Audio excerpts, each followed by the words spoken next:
أما بعد فأعوذ بالله من الشيطان الرجيم بسم الله الرحمن الرحيم يا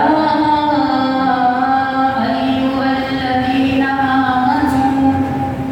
كتب عليكم الصيام كما كتب على الذين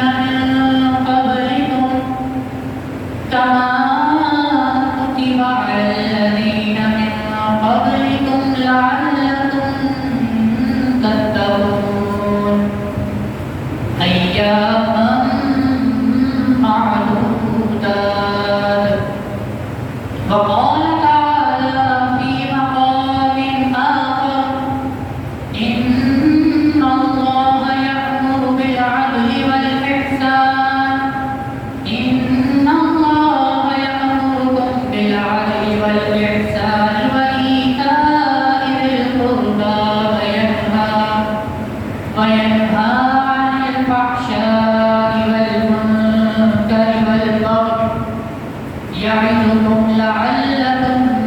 تذكرون. آمنت بالله صدق الله العظيم وبلغنا رسوله النبي الكريم الأمين. إن الله وملائكته يصلون على النبي يا أيها الذين آمنوا صلوا عليه وسلموا تسليما. اللهم صل على سيدنا ونبينا ومولانا محمد وعلى آل سيدنا ومولانا محمد وبارك وسلم صلاة وسلام عليك يا سيدي يا رسول الله وعلى آلك وأصحابك يا حبيب الله. حمد صلاة کے بعد عزیزان محترم سامعین محترم السلام علیکم ورحمۃ اللہ وبرکاتہ. مجھے یاد ہے کہ پچھلے سال جمعۃ الوداع کے موقع پر میری یہاں آپ کے سامنے حاضری ہوئی تھی اور میں نے آپ کے سامنے کچھ گزارشات پیش کی تھی. وہ موقع تھا کہ جب رمضان المبارک ہم سے جدا ہو رہا تھا، ہم سے رخصت ہو رہا تھا، اور اس سال جب ہماری ملاقات ہو رہی ہے تو اب دلوں میں ایک خوشی کی لہر دوڑی ہوئی ہے. ہم لوگ الحمدللہ شعبان معظم کی شعبان مکرم کی ان مبارک ساعتوں میں لمحات کو گزار رہے ہیں، اور کچھ ہی دنوں میں انشاءاللہ العزیز ہمارے درمیان رمضان مبارک کی مبارک بہاریں جلوہ فروز ہوں گی اور ہم ان مبارک لمحات میں اپنی زندگی بسر کر رہے ہوں گے. اللہ رب العزت کی بارگاہ میں دعا ہے کہ ہمیں ان مبارک لمحات کو اچھے سے اچھے انداز میں گزارنے کی توفیق عطا فرمائے اور ہمیں وہ مبارک لمحات عطا فرمائے. عزیزان محترم، پچھلے سال ہم نے اس حوالے سے گفتگو کی تھی کہ رمضان المبارک اب ہم سے رخصت ہو رہا ہے تو ہمیں اس کے جانے سے پہلے اس کو کس طرح سے منانا ہے، ہمیں کس طرح سے اس کو راضی کر کر خود سے جدا کرنا ہے، خود سے رخصت کرنا ہے. اور اس سال ہم جن لمحات میں یہاں پر موجود ہیں تو اب ہمیں اس بات پر توجہ کرنی ہے، اس بات پر غور و فکر کرنی ہے کہ ہم کس طرح سے اس آنے والے اللہ کے مہمان کا استقبال کر سکتے ہیں. کیا ہم نے اپنی زندگی کا شیڈول ایسا بنا لیا ہے کہ ہم اس مہینہ جو مبارک مہینہ آنے والا ہے، جس کی ہر ساعت رحمتوں برکتوں سے بھری ہوئی ہے، جس کے بارے میں احادیث مبارکہ میں یہ بات ملتی ہے کہ اس کا پہلا عشرہ عشرہ رحمت ہے، دوسرا عشرہ عشرہ مغفرت ہے، تیسرا عشرہ عشرہ جہنم سے آزادی ہے، یعنی کہ جہنم سے آزادی کا عشرہ ہے،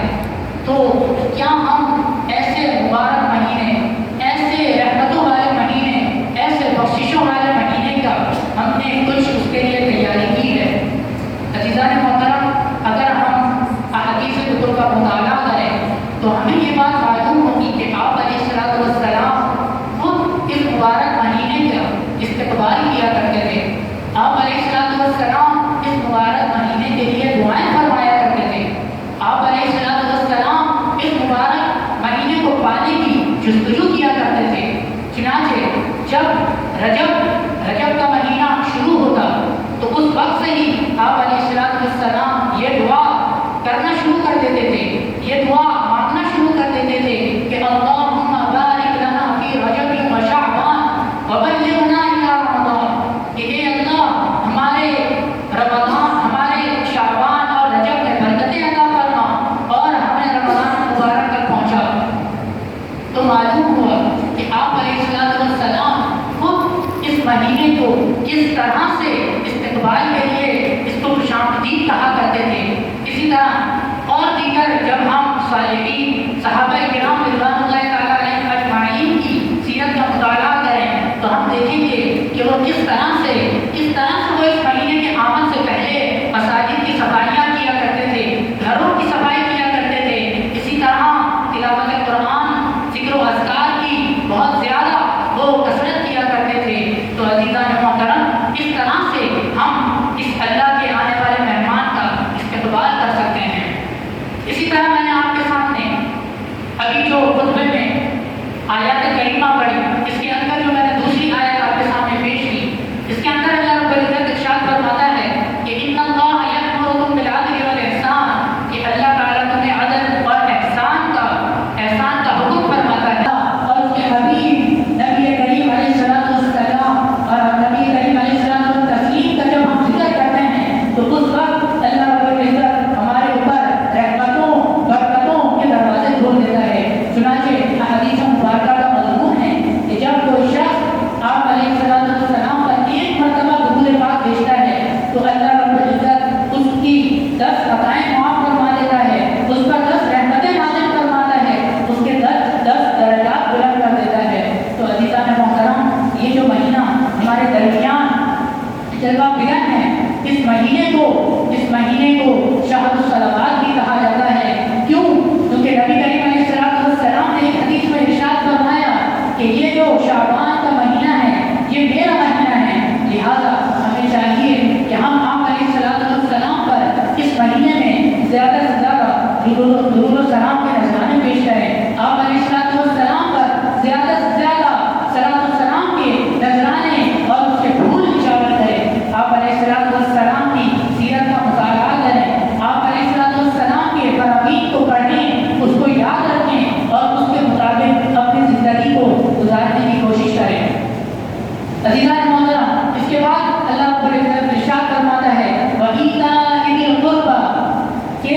تم اپنے قرابت داروں کو عطا کرو, یعنی تمہیں جو اللہ رب العزت نے نعمتیں دی ہیں, جو اللہ رب العزت نے تمہیں مال دیا ہے, جو اسباب تمہیں مہیا ہیں, اس کے ذریعے تم اپنے قرابت داروں کو, اپنے رشتے داروں کو عطا کرو تاکہ ان کے بھی یہ دن, ان کی زندگی بہت آسان خوشنصیبی کے ساتھ گزرے. کیوں؟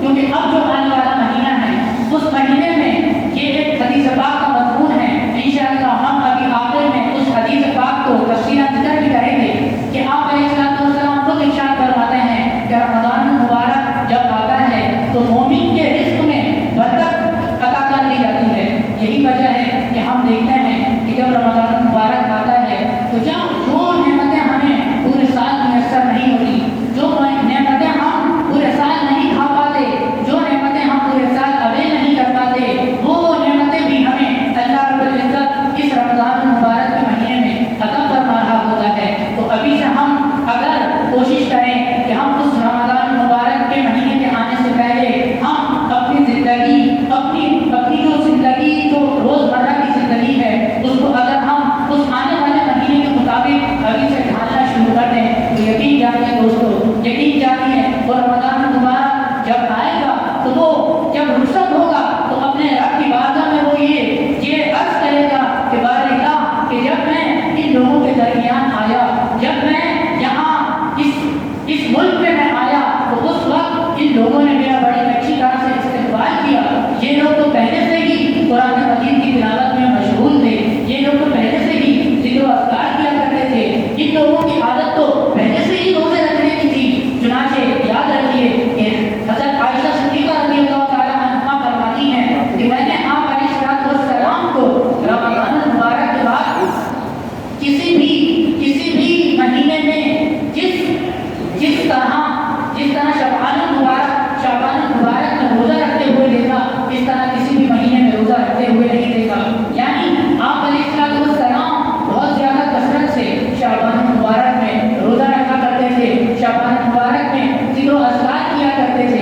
یہی وجہ ہے کہ جو ہمارے صالحین گزرے ہیں وہ یہ فرماتے ہیں کہ شعبان مبارک میں یہ زیادہ سے زیادہ ہمیں روزے رکھنے چاہیے.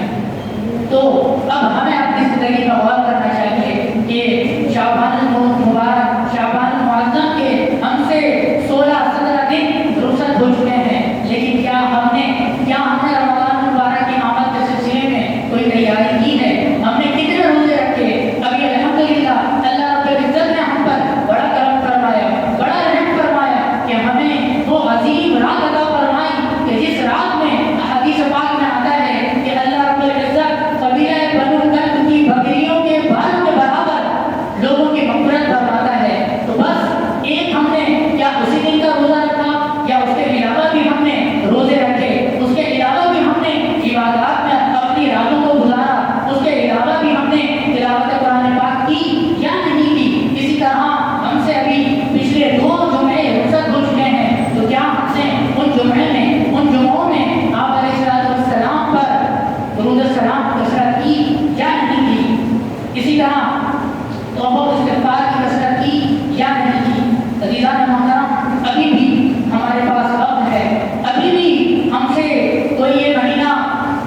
رخصت نہیں ہوا ہے، ابھی رمضان مبارک شروع نہیں ہوا ہے، اس کی ابتدا نہیں ہوئی ہے. لہذا ابھی سے ہم یہ عزم کریں، ابھی سے ہم یہ کوشش کریں کہ ہم ابھی سے رمضان مبارک کی تیاریوں میں مصروف ہو جائیں گے، رمضان مبارک کی تیاریوں میں مشغول رہیں گے، تلاوت قرآن پاک اپنی عادت بنائیں گے، اسی طرح ذکر و اذکار اپنی عادت بنائیں گے. اگر خدا نخواستہ ہماری کوئی نمازیں قضا ہو جاتی ہیں، ہماری فجر کی نماز قضا ہو جاتی ہے، عصر کی نماز رہ جاتی ہے، یا کوئی بھی نماز ہماری رہ جاتی ہے، تو ابھی سے ہم یہ عہد کریں، یہ پختہ عہد کریں کہ ہم ابھی سے رمضان مبارک کے آنے کی خوشی میں اس کا اہتمام کریں گے، اور ابھی سے لے کر رمضان مبارک کے گزر جانے تک، بلکہ آخری سانس تک ہماری کوئی نماز قضا نہیں ہوگی. اور اگر ہم سے کوئی نماز قضا ہو گئی ہے تو دوستوں اس کا عذاب بہت سخت ہے، اس کا عذاب بہت برا ہے. لہٰذا ابھی سے ہم یہ عہد کریں، ابھی سے ہم یہ کوشش کریں کہ ہمیں ابھی سے ہی اپنی قضا نمازوں کو ادا کرنا ہے. اور اگر کوئی شخص یہ سمجھتا ہے کہ اس کے ذہن میں قضا نمازیں ہیں تو اس کے لیے بہتر یہی ہے، اس کے لیے مناسب یہی ہے کہ وہ نوافل کے بجائے ان قضا نمازوں کو ادا کرے. کیوں؟ کیونکہ اس کے بارے میں سوال کیا جائے گا. آج ہم دیکھتے ہیں کہ جب بھی کوئی بڑی رات آتی ہے، جب بھی کوئی مبارک ساعت آتی ہے، تو اس وقت لوگ نوافل کی کثرت تو زیادہ کرتے ہیں، لیکن یہ نہیں سوچتے کہ ہمارے ذمہ کوئی قضا بھی ہے یا نہیں. اگر نہیں ہے تو بہت اچھی بات ہے، نوافل کی بہت زیادہ کثرت کی جائے کہ اس کے ذریعے سے اللہ رب العزت کا قرب حاصل ہو جائے. لیکن عزیزان محترم، اگر کوئی شخص یہ سمجھتا ہے کہ ہم فرض ادا کیے بغیر نوافل کے ذریعے سے اللہ رب العزت کا قرب پا لیں گے، تو وہ یہ بات یاد رکھے کہ یہ شیطان کی طرف سے ایک وسوسہ ہے، یہ صرف اور صرف خام خیالی ہے کہ ہم یہ سمجھیں کہ اللہ تعالیٰ ہمارے قریب آ جائے گا، کہ ہم اللہ تعالیٰ کے قریب ہو جائیں گے، مقرب بندوں میں شمار ہو جائیں گے، ہمارا شمار مقرب بندوں میں ہو جائے گا صرف اور صرف نوافل کے ذریعے سے. لہٰذا ہمیں اپنی زندگیوں میں اس بات پر بھی نظر کرتے رہنا چاہیے کہ کہیں میرے ذہن میں کوئی ایسی نماز تو نہیں جو رہ گئی ہو، جو قضا ہو گئی ہو، تو فوراً اس کو ادا کر لیا جائے. اور عزیزان محترم، اسی طرح ایک اور بات بھی میں صرف اور صرف کیونکہ قضا نمازوں کے حوالے سے بات آئی ہے تو میں یہ بھی عرض کر دوں کہ اگر آپ کی خدا نخواستہ کبھی فجر کی نماز رہ جائے یا کوئی بھی نماز رہ جائے تو اس کو کوشش کریں کہ اگلی نماز کے ساتھ ہی ادا کر لیں. کیوں؟ کیونکہ بعد میں ذہن میں نہیں رہتا اور پھر شیطان کسی طرح سے بھلا دیتا ہے اور پھر انسان کو معلوم ہی نہیں ہوتا کہ اس کے ذہن میں کوئی نماز تھی. اسی طرح سے تلاوت قرآن پاک کی عادت ابھی سے ہی اپنے اندر ڈال لیجیے، اپنے روز و شب میں اس کو شامل کر لیجیے. دوسری آیت کریمہ جو میں آپ کے سامنے تلاوت کی وہ بالخصوص رمضان مبارک کے لیے ہے. اللہ رب العزت ارشاد فرماتا ہے، یا ایھا الذین آمنوا کتب علیکم الصیام کما کتب علی الذین من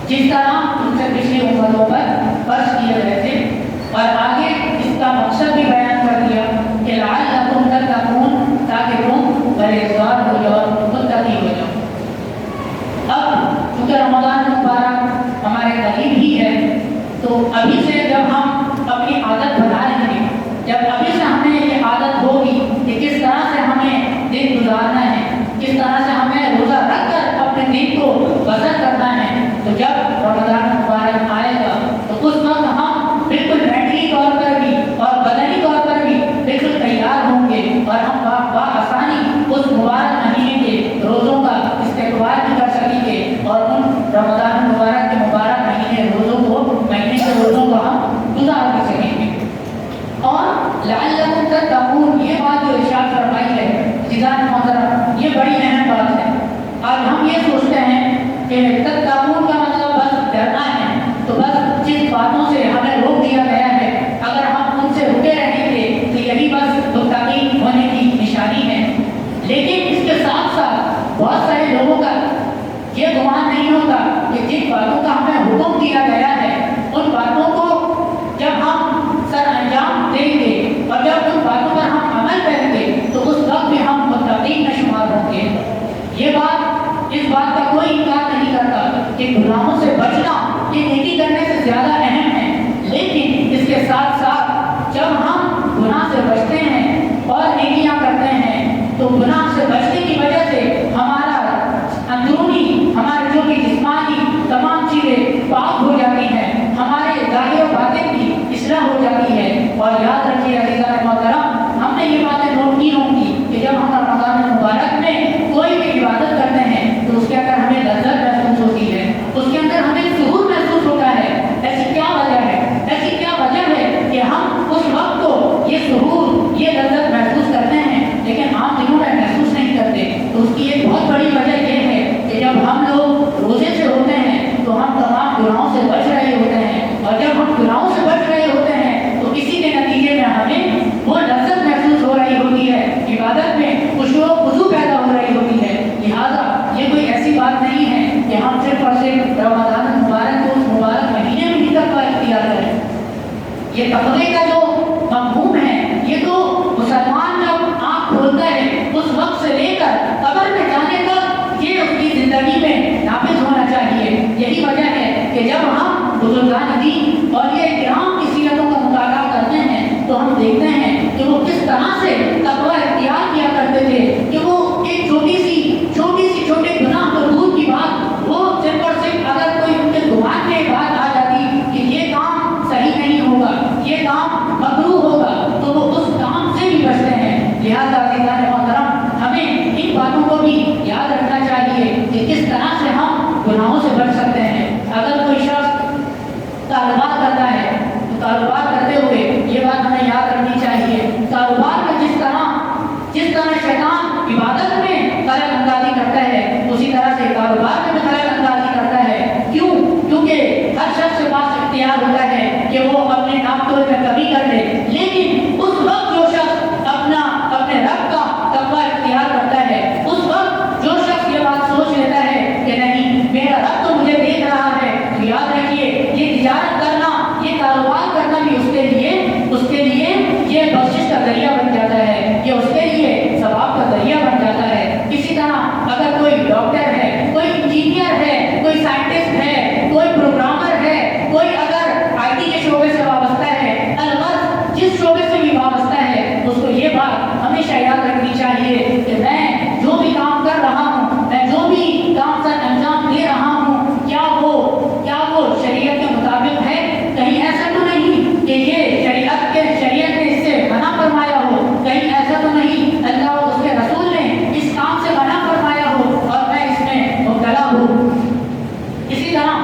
طرح یہ بات بھی ہمیں یاد رکھنی چاہیے کہ جب ہم اللہ کا تقویٰ اپنے دل میں اختیار کریں گے تو اس وقت ہمیں پھر ان گناہوں سے نفرت ہونا خود بخود شروع ہو جائے گی۔ اس وقت ہمیں یہ بات ہمارے ذہنوں میں مستحضر رہے گی کہ کس طرح سے اگر ہم چاہتے ہیں کہ اللہ کا قرب ہمیں حاصل ہو جائے تو وہ کس طرح سے ہمیں حاصل کرنا ہے۔ لہٰذا عزیزان محترم، ہمیں یہ بات یاد رکھنی چاہیے۔ اور اب آخر میں جیسے کہ میں نے آپ سے وعدہ کیا تھا کہ آخر میں ہم ایک طویل حدیث جس کے اندر آپ علیہ السلام نے رمضان مبارک کے حوالے سے بہت اہم باتیں ارشاد فرمائی ہیں، وہ حدیث میں آپ کے سامنے پیش کروں گا اور پھر اس کے بعد اپنی بات کو ہم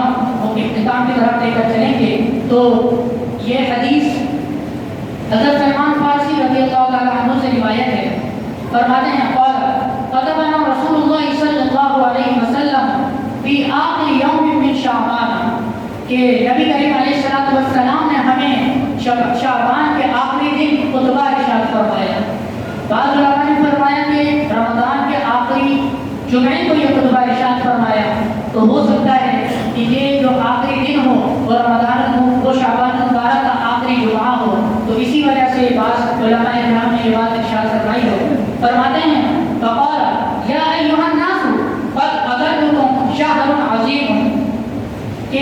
اے لوگوں تمہارے اوپر ایک بہت مبارک مہینہ سایہ بلند ہونے والا ہے، شہر مبارک، ایسا مہینہ جو بڑا مبارک مہینہ ہے، شہر فیہ لیلۃ خیر من الف شہر، کہ اس کے اندر اللہ رب العزت نے ایک ایسی رات بھی رکھی ہے کہ جو 1000 مہینوں سے بہتر ہے،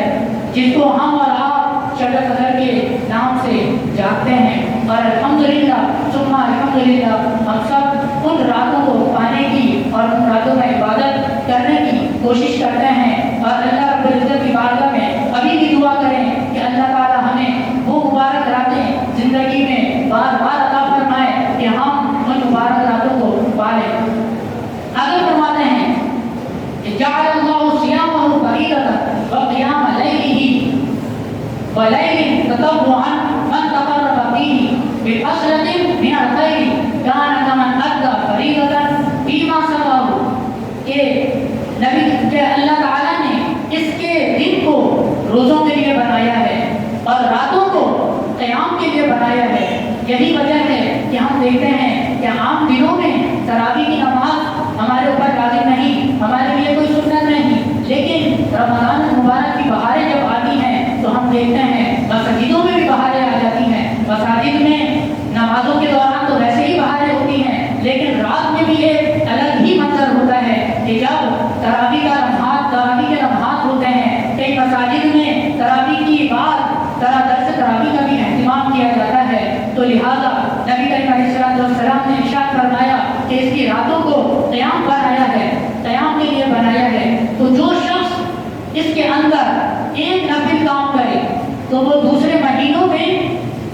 ایک برس کے برابر اس کا ثواب ہو جاتا ہے۔ یعنی اگر کوئی شخص ایک نفلی کام کرے، 2 رکعت نفل نماز ادا کر لے رمضان المبارک کے مہینے میں، تو وہ اگر دوسرے مہینوں میں اگر وہ ادا کرتا تو وہ جب برس ادا کرتا تو اس کے برابر جو ثواب ہوگا تو وہ یہاں نوافل کے برابر نوافل کی نماز ادا کرنے کے اس کو ادا کر دیا جائے گا۔ اسی طرح آگے ارشاد فرمایا ومن ادى فریضۃ فیہ کمن ادى 70 فریضۃ فیما سواه۔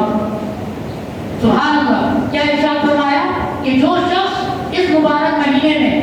صرف ایک فرض ادا کرتا ہے اس کو 70 فرائض کے برابر ثواب ادا کیا جاتا ہے۔ چنانچہ اگر ہم 2 رکعت فرض ادا کریں گے تو ہمیں 70 فرائض کے برابر اس کا اجر ادا کیا جائے گا۔ اور جو لوگ ہمیں بھی اللہ رب العزت یہ سعادت نصیب فرمائے کہ جو لوگ مسجد حرام میں نماز ادا کریں گے تو سوچیں وہاں تو ویسے ہی ایک کا برابر ایک نماز ایک فرض کا برابر 1 لاکھ کے برابر ہوتا ہے، تو وہاں جو شخص ایک فرض ادا کرے گا، ایک روزہ رکھے گا، تو اس کو 70 لاکھ کے برابر اجر دیا جائے گا۔ اللہ کی بارگاہ میں دعا کریں کہ اللہ تعالیٰ ہمیں بھی وہاں پر جا کر روزے رکھنے کی توفیق سعادت نصیب فرمائے۔ آگے ارشاد فرمایا وَهُوَ شَهْرُ الصَّبْرِ وَالصَّبْرُ ثَوَابُهُ الْجَنَّةُ۔ سبحان اللہ، یہ جو آنے والا مہینہ ہے یہ شہر الصبر ہے۔ کیوں؟ کیونکہ جو بھی شخص اس کے اندر روزہ رکھتا ہے تو وہ اگرچہ وہ لوگوں کے درمیان موجود ہو یا پھر وہ اکیلے تنہائی میں ہو، لیکن وہ اس کے اندر صبر کر رہا ہوتا ہے۔ وہ ایسا نہیں کرتا کہ اگر وہ تنہائی میں ہے تو وہ اس وقت پانی پی لے یا اس وقت کھانا کھا لے، بلکہ وہ اس وقت بھی یہ بات جانتا ہے، اس کے دل میں یہ بات ہوتی ہے کہ میرا رب مجھے دیکھ رہا ہے، اور وہ چونکہ اس نے اپنے رب کے لیے ہی روزہ رکھا ہے تو اس وجہ سے وہ نہ وہ اکیلے میں نہ وہ تنہائی میں پانی پیتا ہے یا کھانا کھاتا ہے، نہ ہی وہ لوگوں کے سامنے پانی پیتا ہے یا کھانا کھاتا ہے۔ لہذا فرمایا وَهُوَ شَهْرُ الصَّبْرِ۔ آگے فرمایا وَشَهْرُ الْمُوَاسَاةِ، کہ یہ غمخواری کا مہینہ ہے، یہ غمخواری کا مہینہ ہے۔ اور الحمدللہ ہم دیکھتے ہیں کہ جب یہ مہینہ آتا ہے تو ہمارے اندر ایثار کا جذبہ بڑھ جاتا ہے، اور کیوں نہ ہو کہ جب کوئی شخص جو امیر ہے، جس کو اللہ رب العزت ہر طرح کی آسانیاں، ہر طرح کے کھانے، ہر طرح کی نعمتیں میسر کرتا ہے، تو وہ جب ان دنوں میں بھوکا رہتا ہے تو اس کو اس بات کا اندازہ ہوتا ہے کہ بھوک والی زندگی گزارنا کس قدر مشکل ہے، تو لہٰذا اس کے دل میں بھی یہ غریب کی مدد کریں، کسی غریب کے لیے راشن کا اہتمام کریں۔ آگے دیکھیں، آگے فرماتا ہے، آگے اللہ کے پیارے حبیب فرماتے ہیں وَشَهْرٌ يُزَادُ فِيهِ رِزْقُ الْمُؤْمِنِ، اور یہ ایسا مہینہ ہے کہ جس میں مومن کے رزق کو بڑھا دیا جاتا ہے۔ اور یہ بات ابھی بھی ہم نے بیان کی تھوڑی دیر پہلے کہ ہم دیکھتے ہیں کہ کس طرح سے رزق میں فراوانی ہو جاتی ہے، جو نعمتیں، جو پھل، جو فروٹ، جو چیزیں ہمیں پورا سال میسر نہیں ہوتی، وہ اس مبارک مہینے میں ہمیں اس طرح میسر آ جاتی ہیں کہ ہم خود بھی یہ بات سوچ رہے ہوتے ہیں کہ یہ اتنی مہنگی چیز، اتنی مہنگی نعمت ہمیں کس طرح سے میسر آ گئی۔ تو یہ کسی چیز کا اظہار ہے، اسی فرمان کا اظہار ہے کہ اس مبارک مہینے میں مومن کے رزق کو بڑھا دیا جاتا ہے۔ آگے ارشاد فرمایا من فطر فيه صائما كان له مغفرة لذنوبه وعتق رقبته من النار، کہ جو شخص اس مہینے میں ایک روزے دار کو روزہ افطار کروائے تو اس کے پچھلے تمام گناہ بخش دیے جاتے ہیں اور اس کو جہنم سے آزاد کر دیا جاتا ہے۔ وَكَانَ لَهُ مِثْلَ أَجْرِهِ مِنْ غَيْرِ أَنْ يَنْقَصَ مِنْ أَجْرِهِ شَيْءٌ، اور اس روزے دار کی مثل ہی اس روزہ افطار کروانے والوں کو عطا کیا جاتا ہے، اور جو روزے دار کی جو ثواب ہے اس کے اندر بھی کوئی کمی نہیں کی جاتی۔ اب یہاں پر چونکہ یونیورسٹیز میں بھی ہمارا آنا جانا ہوتا ہے، تو جو یونیورسٹی آج کل کے جو طلباء ہیں وہ ہم سے یہ سوال ضرور کرتے ہیں کہ اگر ہم کسی چیز کو تقسیم کریں تو وہ کم ہو جاتی ہے، لیکن یہاں پر فرمایا کہ اس کا برابر اس روزہ افطار کروانے والے کو بھی ثواب دے دیا جاتا ہے اور اس کے بھی اجر میں کوئی کمی نہیں کی جاتی۔ تو یہ بات سمجھ میں نہیں آتی، تو ان سے ویسے تو اللہ رب العزت کی ذات بڑی کریم ہے، اللہ رب العزت یہ سب کچھ کرنے پر قادر ہے، لیکن اگر ہم عقلی دلیل، کیونکہ آج کل لوگ عقلی دلیل بھی مانگتے ہیں، تو اس وقت ہمیں ان سے یہ بات پوچھنی چاہیے کہ آپ مجھے یہ بات بتائیے کہ علم جو ہے یہ جب ہم کسی کو سکھاتے ہیں، جب ہم علم کو تقسیم کرتے ہیں، لوگوں تک پہنچاتے ہیں، تو یہ گھٹتا ہے یا بڑھتا ہے؟ بڑھتا ہے۔ تو اسی کی مثال لے لیجیے، جب علم جو کہ ایک ہم لوگ اس دنیا کی چیز ہے اور ہمارے اختیار میں ہے علم حاصل کرنا اور علم دوسروں تک پہنچانا، جب وہ بڑھانے سے، پھیلانے سے، لوگوں میں تقسیم کرنے سے بڑھ رہی ہے، تو جس کے ذمہ دار خود اللہ رب العزت کی ذات ہے، تو وہ چیز کیسے نہیں بڑھ سکتی؟ لہٰذا اگر کوئی یہ سوال کرے تو اس کو یہ جواب بھی دے سکتے ہیں۔ آگے دیکھیں صحابہ کرام کس طرح سے نیکیوں کا جذبہ رکھتے تھے۔ ابھی ہم نے پیچھے ساری گفتگو نیکیوں کے حوالے سے ہی کی ہے، اب دیکھیں صحابہ کرام کا کیا جذبہ ہے، کیا عقیدت ہے، کس طرح وہ کوشش کرتے تھے کہ ہم ہر نیکی کو پالیں، ہر نیکی ہم کر لیں، ہمارے حصے میں یہ نیکی بھی آ جائے، وہ نیکی بھی آ جائے۔ تو چنانچہ آگے عرض کرتے ہیں قُلْنَا يَا رَسُولَ اللَّهِ صَلَّى اللَّهُ عَلَيْهِ وسلم لَيْسَ كُلُّنَا نَجِدُ مَا نُفَطِّرُ بِهِ الصَّائِمَ، یا رسول اللہ ہم میں سے ہر کوئی تو ایسا نہیں ہے کہ جو کسی کو روزہ افطار کروا سکے۔ وہ یہ سمجھ رہے تھے کہ روزہ افطار کا مطلب یہ ہے کہ پیٹ بھر کر کھانا کھلانا یا اچھی طرح سے افطار کروانا، لیکن دیکھیں انہوں نے اس آرزو، اس تمنا کا جب اظہار کیا کہ جو ہے یا رسول اللہ ہم تو اس سے محروم رہ جائیں گے، ہم یہ سعادت کیسے حاصل کریں گے، تو آگے آپ علیہ الصلوۃ والسلام نے خود ارشاد فرمایا فقال رسول اللہ صلی اللہ علیہ وسلم یعطی اللہ هذا الثواب من فطر صائما على مدقة لبن او تمرة او شربة من ماء، کہ یہ ثواب تو ہر اس شخص کے لیے ہے کہ جو ایک گھونٹ دودھ کا کسی کو پلا دے، ایک کھجور سے کسی کو افطار کروا دے، ایک گھونٹ پانی سے کسی کو افطار کروا دے، تو یہ ثواب تو اس کو بھی مل جائے گا۔ لہٰذا یہی وجہ ہے کہ جب ہم ٹی وی چینلز پر یا پھر آپ میں سے جو احباب مدینہ منورہ اور مکہ مکرمہ کی مبارک لمحات میں گئے ہوں تو وہ دیکھتے ہوں گے کہ وہاں پر لوگ کس طرح سے اہتمام کرتے ہیں۔ بلکہ میں ایک بہت بڑے عالم دین کو سن رہا تھا، انہوں نے بیان کیا کہ میں نے دیکھا کہ ایک شخص